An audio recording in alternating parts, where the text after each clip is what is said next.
Hello students. स्वागत है आप सभी का यूजीसी नेट गुरुकुल के इस ऑनलाइन प्लेटफॉर्म पर। स्टूडेंट्स, यदि आप पहली बार हमारे चैनल पर आ रहे हैं तो आप हमारे चैनल को एक बार सब्सक्राइब जरूर कर लीजिए, क्योंकि यूजीसी नेट और जो अदर वैकेंसीज हैं उससे संबंधित जो भी अपडेट हैं वो आप लोगों को चैनल के माध्यम से लगातार मिलते रहेंगे।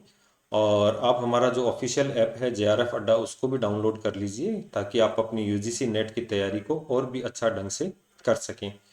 चलिए आज की वीडियो की शुरुआत करते हैं। जो उत्तर प्रदेश शिक्षा सेवा आयोग 2016 में राजनीति विज्ञान विषय का जो पेपर हुआ था, इसके सॉल्यूशन को लेकर हम लोग आए हैं। स्टूडेंट्स, एक तो आप हमें कमेंट में थोड़ा सा ये बताइए कि आप जो चैनल से जुड़े हुए हैं या जो नए जुड़ रहे हैं वो अभी किस एग्ज़ाम को लेकर अपनी प्रिपरेशन कर रहे हैं। इसमें आपका जो अभी फ़िलहाल है यूजीसी नेट का एग्ज़ाम है, और इसके अलावा असिस्टेंट प्रोफेसर का है। इस असिस्टेंट प्रोफेसर में भी राजस्थान है और एक उत्तर प्रदेश में चल रही है। इसके अलावा राजस्थान में फर्स्ट ग्रेड सेकंड ग्रेड की वैकेंसी भी है, और अदर स्टेटों में सेट का एग्ज़ाम भी चल रहा है। तो आप जिस चीज़ की तैयारी कर रहे हैं आप हमें कमेंट के माध्यम से ज़रूर बताइए। इसके अलावा राजनीति विज्ञान विषय से जो जो स्टूडेंट तैयारी कर रहे हैं वो भी अपना विषय ज़रूर कमेंट में लिखें। और राजनीति विज्ञान विषय में आप किस चीज़ को ज़्यादा इम्पोर्टेंस दे रहे हैं, यानी कि यदि आप राजस्थान से हैं, राजस्थान जो है असिस्टेंट प्रोफेसर की तैयारी कर रहे हैं तो आप राजस्थान असिस्टेंट प्रोफेसर लिखें। और यदि आप यूपी असिस्टेंट प्रोफेसर की कर रहे हैं तो यूपी असिस्टेंट प्रोफेसर। और यदि आप दोनों और प्लस यूजीसी नेट की तैयारी कर रहे हैं तो आप अपना कमेंट के माध्यम से हमें ज़रूर बताइए, ताकि उसके अकॉर्डिंग आप लोगों को क्लासें अवेलेबल हो सकें। ठीक है, तो उम्मीद कर रहा हूँ आप लोगों को मेरी बात समझ में आई होगी। और आप लोग जो भी इच्छा है आप लोगों की जिस सब्जेक्ट से हैं उसको भी आप ज़रूर कमेंट कीजिएगा। चलिए शुरुआत करते हैं वीडियो की। जो पहला क्वेश्चन है वो पहला क्वेश्चन आपके सामने है स्क्रीन पर। आप लोग इसका आंसर भी दे सकते हैं। बात करें, who opens India democracy as a relative successfully example of the golden idea of democracy. तो किसने भारतीय प्रजातंत्र को प्रजातंत्र के वैश्विक विचार के संदर्भ में अपेक्षाकृत सफल उदाहरण माना है। देखिए, ये जो क्वेश्चन है काफ़ी अलग हटके क्वेश्चन था। कि एक तो पहले हम बात करें कि what is the democracy, democracy क्या है। तो डेमोक्रेसी की यदि हम चर्चा करें तो आप जानते भी होंगे लेटिन भाषा के डेमोस प्लस क्रेटिया, डेमोस प्लस क्रेटिया शब्द से बना है। डेमोस का अर्थ होता है भीड़ और क्रेटिया का अर्थ होता है शक्ति। तो इसको अपन कहते हैं जनता की शक्ति।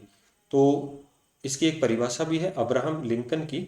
अब्राहम लिंकन कहते हैं जनता का जनता के लिए जनता द्वारा किया गया शासन लोकतंत्र है। जनता का जनता के लिए जनता द्वारा किया गया शासन लोकतंत्र है।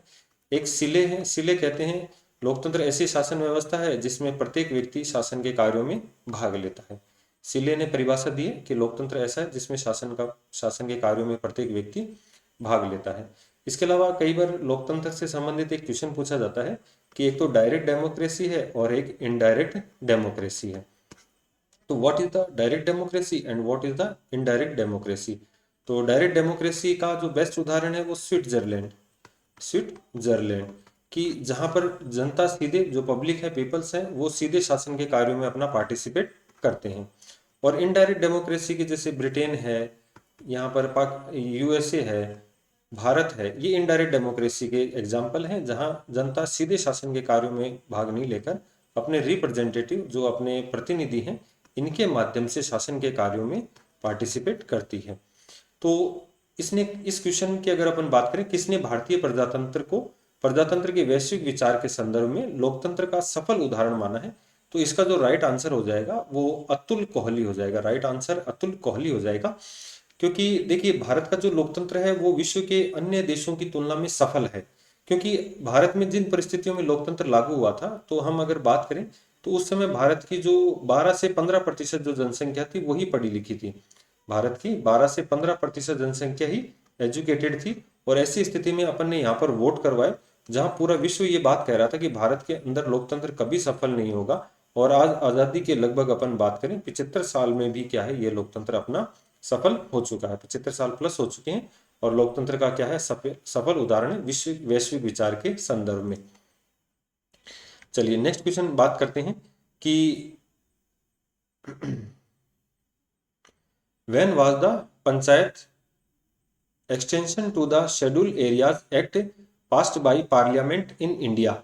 तो कब भारत में संसद ने panchayat extension to the schedule areas कानून पारित किया। तो इस क्वेश्चन को थोड़ा सा अगर हम समझें तो सबसे पहले तो एक तो ये ध्यान रखना कि कई विद्यार्थियों के दिमाग में आता है कि पंचायतों में 73वां संविधान संशोधन हुआ था 1992, 73 कॉन्स्टिट्यूशन अमेंडमेंट एक्ट हुआ था, जिसमें संविधान में 11वीं जो शेड्यूल थी 11th शेड्यूल जोड़ी गई और संविधान में भाग 243A से लेकर ओ तक जोड़े गए थे। तो जो इसका 92 आंसर आप सोच रहे हैं वो इसका 92 आंसर ऑप्शन में भी नहीं है। तो हमारा ये जो ऑप्शन है ये तो वैसे भी नहीं होगा। यहाँ पर मैं बात करूंगा कि एक कानून पारित किया गया था जिसे अपन पेशा कानून कहते हैं, जिसे अपन पेशा कानून कहते हैं। इस कानून के तहत पंचायतों को और अधिक अधिकार दिए गए थे। कौन से क्षेत्रों के लिए? जो शेड्यूल एरियाज हैं, शेड्यूल एरिया के क्षेत्रों में पंचायतों को अपने स्तर पर शासन करने के लिए उनके जो अधिकारों में वृद्धि की गई थी। इस कानून को पेशा कानून के नाम से जाना जाता है। देखिए, कॉफी पेशा कानून अलग है जो मादक पदार्थों को रोकने के लिए था, और ये जो पेशा कानून है ये किस नाम से जाना गया? ये केवल पेशा, इसको क्या कहते हैं? अनुसूचित क्षेत्रों के विस्तार के संबंध में एक कानून लागू किया गया जिसे पेशा कानून कहा गया। और ये जो कानून था इसका जो राइट आंसर हो जाएगा वो 1996 हो जाएगा। इसका जो राइट आंसर है 1993, 1992 में तो पंचायती राज अधिनियम हुआ और यहाँ पर 1996 में ये लागू हुआ। अगर मैं यहाँ पर एक समिति की बात करूँ, इसको लागू करने के लिए एक भूरिया कमेटी का गठन किया गया था और इस कमेटी की सिफारिश पर ये जो कानून है ये पारित हुआ था। तो इसका जो राइट आंसर हो जाएगा वो 1996 हो जाएगा। ठीक है, चलिए बढ़ते हैं नेक्स्ट क्वेश्चन की ओर कि which was the first state in India to established the office of Lok Ayukta. Bharat में लोकायुक्त की संख्या को स्थापित करने वाला पहला राज्य कौन था? संख्या छोड़ते हैं। Who was the first state in India to establish the office of the of Lokayukta. तो इसका जो राइट आंसर हो जाएगा, इसका जो राइट आंसर हो जाएगा स्टूडेंट्स वो हो जाएगा उड़ीसा। वो राइट आंसर हो जाएगा उड़ीसा। ठीक है, क्योंकि लगभग अपन बात करें इस क्वेश्चन की तो 1970 ईस्वी में 1970 ईस्वी में पहली बार उड़ीसा द्वारा ये कानून पारित किया गया था। और इससे पहले अगर अपन बात करें कि जो महाराष्ट्र है, महाराष्ट्र में 1971 में ये लागू हो चुका था, लेकिन जो ऑफिशियली जो कानून पारित हुआ था वो 1970 में ओडिशा में लागू हो गया था। बाद में ओडिशा ने इसको लागू किया था। नेक्स्ट अपन बात करें भ्रष्टाचार निरोधक समिति के अध्यक्ष कौन थे। तो काफी अच्छा क्वेश्चन है कि भ्रष्टाचार को, सरकार में जो भ्रष्टाचार था इसको रोकने के लिए एक कमेटी का गठन किया गया था। और who was the chairperson of committee on prevention of corruption. तो इसका जो राइट आंसर हो जाएगा, इसका राइट आंसर हो जाएगा के संथानम। ठीक है, इसका जो राइट आंसर हो जाएगा वो क्या है? के संथानम इसका राइट आंसर हो जाएगा। कि भारत में अगर अपन बात करें कि मोरारजी देसाई, इनका ये तो भारत के जो है पहले जो गैर कांग्रेसी सरकार थी, जनता पार्टी की सरकार थी, उसमें प्रधानमंत्री रहे थे। अशोक मेहता पंचायती राज से संबंधित समिति थी और जो जेबी कृपलानी थे ये संविधान सभा से संबंधित थे। तो इसका जो राइट आंसर हो जाएगा वो के संथानम समिति हो जाएगी। 1962 में इस समिति का इसने अपनी रिपोर्ट पेश की थी भ्रष्टाचार के ऊपर।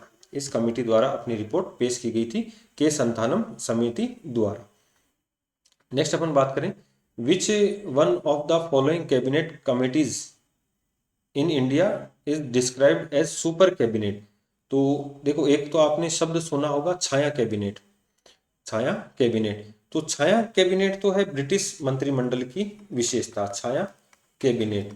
ठीक है, एक आपने सुना होगा किचन कैबिनेट, किचन कैबिनेट। ठीक है, दो शब्द। और यहां पर अब जो तीसरा शब्द आप लोग सुन रहे हैं ये है सुपर कैबिनेट, सुपर कैबिनेट। ठीक है, पहले तो मैं आपको बता देता हूं जो छाया कैबिनेट होता है, छाया मंत्रिमंडल होता है, ये क्या होता है कि जैसे सरकार और विपक्ष, तो सरकार में जैसे कोई वित्त मंत्री है तो विपक्ष ने भी उसके अगेंस्ट अपना वित्त मंत्री, ये अनऑफिशियल होते हैं जो विपक्ष वाले होते हैं। इधर इन्होंने अपना गृह मंत्री तो इन्होंने भी अपना गृह मंत्री। तो सेम ऐसा का ऐसा जो पैटर्न क्रिएट कर दिया उसे कहा गया छाया कैबिनेट। वहीं अपन बात करें शक्तिशाली मंत्रियों का एक समूह होता है जिसे किचन कैबिनेट के नाम से जाना जाता है। और जो अपना आज का क्वेश्चन है उसमें सुपर कैबिनेट की बात की है कि निम्नलिखित में से किस एक कैबिनेट कमेटी को सुपर कैबिनेट कहा जाता है। तो appointment committee of the cabinet नहीं, क्योंकि ये इसका राइट आंसर नहीं होगा, ये सुपर कैबिनेट नहीं हो सकता। कैबिनेट कमेटी ऑन सिक्योरिटी, ये देखिए सीधी सी बात करें, जिसके पास पावर्स होंगी उसे ही सुपर कैबिनेट कहा जाएगा। कैबिनेट की सुरक्षा का समिति, cabinet committee on economic affairs, cabinet की आर्थिक मामलों पर समिति, और cabinet committee on political affairs, तो कैबिनेट की राजनीतिक मामलों की समिति। तो इसका जो राइट आंसर हो जाएगा वो डी राइट आंसर हो जाएगा। नेक्स्ट अपन बात करें, when did the directorate of public grievance come into existence, जन शिकायत का निदेशालय कब अस्तित्व में आया? तो इसकी अगर हम बात करें, सीधी सी बात है, ये जनता के लिए जो शिकायत करने के लिए एक निदेशालय बनाया गया, एक विभाग बनाया गया। तो इसमें पूछ रहा है कि when did the directorate of public grievance come into action, यानी कि जन शिकायत निदेशालय कब अस्तित्व में आया? तो इस क्वेश्चन का जो राइट आंसर हो जाएगा वो 1998 हो जाएगा, कि जन शिकायत का निदेशालय कब अस्तित्व में आया? तो ये 1988 में अस्तित्व में आया था। नेक्स्ट अपन बात करें, it is my great anxiety that is this country we should have administration integrity first, efficiency next, economy third, which these condition we will be able to build a hyper society, who said this?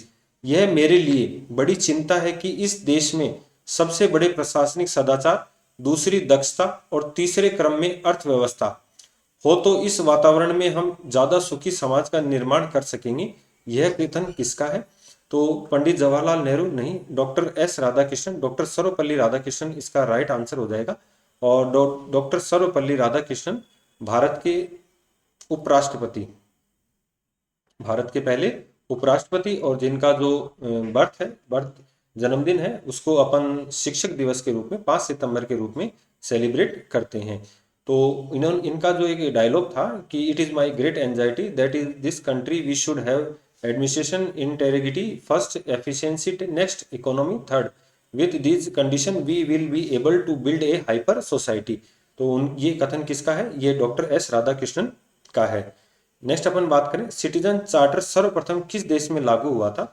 तो जो citizen charter है वो सबसे पहले हम बात करें तो वो यूके में लागू हुआ था। सिटीजन चार्टर एक्ट है जो सबसे पहले यूके में लागू हुआ था। अगर अधिकारों की बात करें 1213 में, तो ये भी सबसे पहले यूके में बात की गई थी। तो इस क्वेश्चन का जो राइट आंसर हो जाएगा सिटीजन चार्टर, लोगों के अधिकारों को लेकर जो एक चार्टर एक्ट हुआ था। Citizen charter was first introduced in which country? तो इसका जो राइट आंसर है वो यूके हो जाएगा। नेक्स्ट अपन बात करें, किस प्रधानमंत्री ने प्रधानमंत्री सचिवालय का नाम बदलकर प्रधानमंत्री कार्यालय कर दिया? प्रधानमंत्री कार्यालय यानी कि प्राइम मिनिस्टर ऑफिस, जिसे हम कहते हैं पीएमओ। वर्तमान में आप काफी बार सुनते भी होंगे, नरेंद्र मोदी सरकार में इसका काफी इस शब्द का प्रयोग किया गया है, प्राइम मिनिस्टर ऑफिस। तो क्वेश्चन देखिए, which prime minister of India change the name of prime minister secretariat to the prime minister office, PMO? तो इसका जो राइट आंसर हो जाएगा वो हो जाएगा दोस्तों मोरारजी देसाई। 1977 मोरारजी देसाई के नेतृत्व में जो जनता पार्टी की सरकार बनी थी, और इनके द्वारा ही इसका नाम बदलकर इसको प्राइम मिनिस्टर ऑफिस कर दिया, पीएमओ कार्यालय इसका नाम कर दिया। अगर हम चर्चा करें कि इंदिरा गांधी जिनके समय 1971 जो बांग्लादेश बना था, युद्ध हुआ था, राजीव गांधी जिनके समय में अगर हम बात करें जो शांति सेना भेजी गई थी श्रीलंका में, और पीवी नरसिम्हा राव जिनके नेतृत्व में 1991 में भारत ने उदारीकरण, वैश्वीकरण और निजीकरण, एलपीजी, लिबरलाइजेशन, प्राइवेटाइजेशन और ग्लोबलाइजेशन को अपनाया था। नेक्स्ट देखिए, काफी अच्छा क्वेश्चन है, लिस्ट फर्स्ट को लिस्ट सेकंड के साथ मैच करना है, और ऐसे क्वेश्चन काफी बार पूछे गए हैं। अगर हम बात करें 1991, तो देखिए अभी पिछले क्वेश्चन में मैंने इसका उत्तर दिया है कि भारत द्वारा जो 1991 में है क्या की गई है, न्यू इकोनॉमी पॉलिसी अपनाई गई है। 1991 में जब पीवी नरसिम्हा राव की सरकार थी और जो मनमोहन सिंह थे ये वित्त मंत्री थे, इनके द्वारा 1991 में भारत में लिबरलाइजेशन, प्राइवेटाइजेशन और ग्लोबलाइजेशन को अपनाया गया, उदारीकरण, निजीकरण और वैश्वीकरण को। नेक्स्ट अपन बात करें 1978 में जो रिपोर्ट आई थी वो अशोक मेहता समिति की रिपोर्ट आई थी, और 1977 में पंचायती राज के लिए इस कमेटी का गठन किया गया था। नेक्स्ट अपन बात करें 2009, तो 2009 में राइट टू एजुकेशन एक्ट, शिक्षा का अधिकार कानून, और 2005 की बात करें तो right to information act. Right to information act 12 अक्टूबर 2005, 12 अक्टूबर 2005 को क्या हुआ था, सूचना का अधिकार लागू हुआ था। तो इसका राइट आंसर हो जाएगा 2143, 2143। 1991 नई आर्थिक नीति 2143 इसका राइट आंसर हो जाएगा। तो दोस्तों ये थोड़ा सा आप ध्यान रखना कि 12 अक्टूबर 2005, 12 अक्टूबर 2005 ये तो सूचना का अधिकार राइट RTI लागू हुआ था, राइट टू इंफॉर्मेशन। और वहीं अगर अपन 2009 की बात करें तो इसके अंतर्गत RTE राइट टू एजुकेशन लागू हुआ था और 1 अप्रैल 2010 को ये कानून लागू कर दिया गया था। भारतीय संविधान में आर्टिकल 20A शामिल किया गया था शिक्षा के अधिकार के लिए और 86वां जो कॉन्स्टिट्यूशन अमेंडमेंट एक्ट इसके लिए किया गया था। तो राइट आंसर इसका ये हो जाएगा। नेक्स्ट अपन बात करें, भारतीय संविधान की कौन सी धारा राज्य के लोगों के कल्याण की वृद्धि के लिए सामाजिक व्यवस्था को सुनिश्चित करने का निर्देश देती है। तो काफी अच्छा क्वेश्चन है कि भारतीय संविधान की कौन सी धारा इसको लागू करने के लिए निर्देश देती है। तो देखिए, which article of the Indian constitution directs the state to secure a social order for the promotion of welfare of the people. तो देखिए यहाँ हम चर्चा करें कि भारतीय संविधान का जो भाग 4 है, जो पार्ट 4 है, इसकी अगर हम चर्चा करें, इसमें DPSP को शामिल किया गया है, नीति निर्देशक तत्वों को शामिल किया गया है, अनुच्छेद 36 से 51 तक। और ये जो है ये राज्य के लोक कल्याणकारी स्वरूप की बात करते हैं, ये राज्य के लोक कल्याणकारी स्वरूप की बात करते हैं। तो सामाजिक कल्याण के लिए देखिए यहाँ पर अपन चर्चा करें, राज्य के लोगों के कल्याण की वृद्धि के लिए सामाजिक व्यवस्था को सुनिश्चित करने का जो निर्देश देती है, वो इसका जो राइट आंसर हो जाएगा वो आर्टिकल 38 हो जाएगा।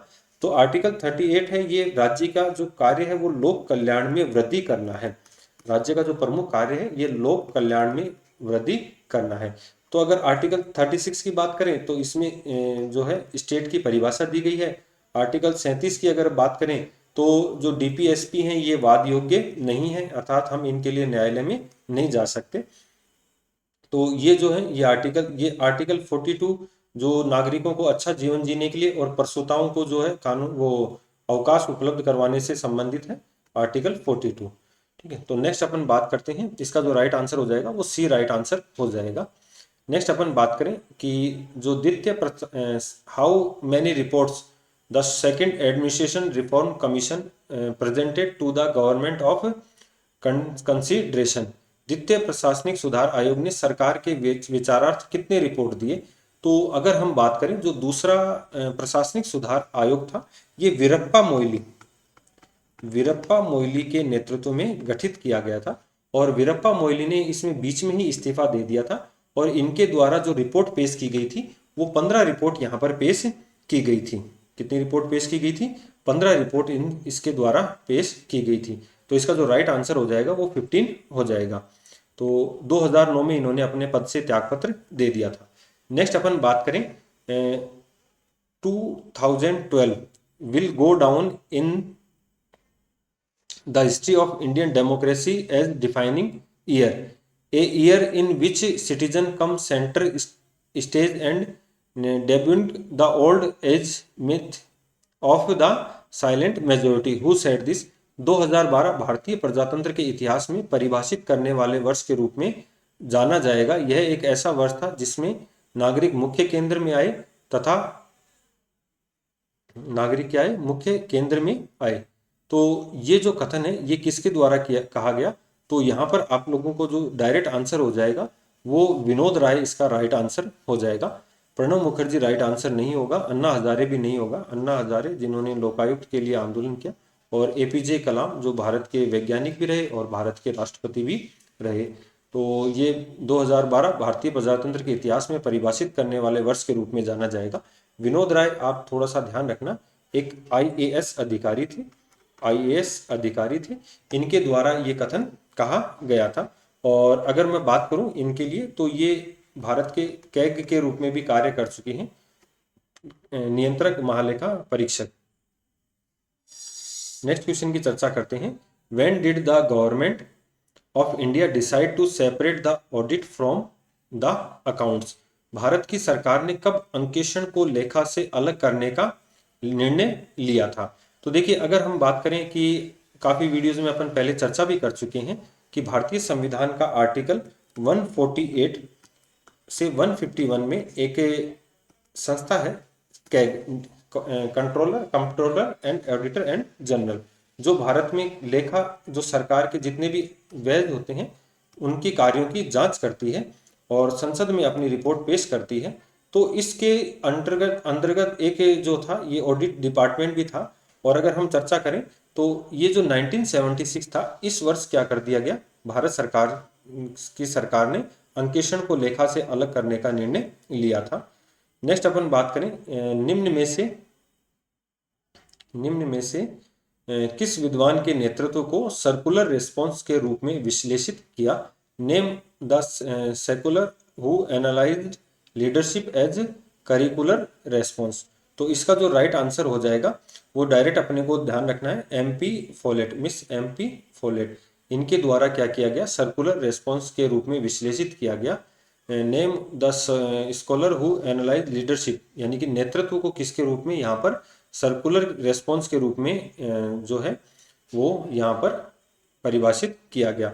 अगर अपन बात करें मिलेट, तो मिलेट कहता है नेतृत्व अक्सर, मिलेट क्या कहता है, नेतृत्व अक्सर परिस्थितियों के अनुसार या परिस्थितियों से बनता और बिगड़ता है। अगर इनका क्वेश्चन आ जाए तो क्या ध्यान रखना है कि मिलेट क्या कहता है कि नेतृत्व क्या है, परिस्थितियों के अनुसार बनता और बिगड़ता है।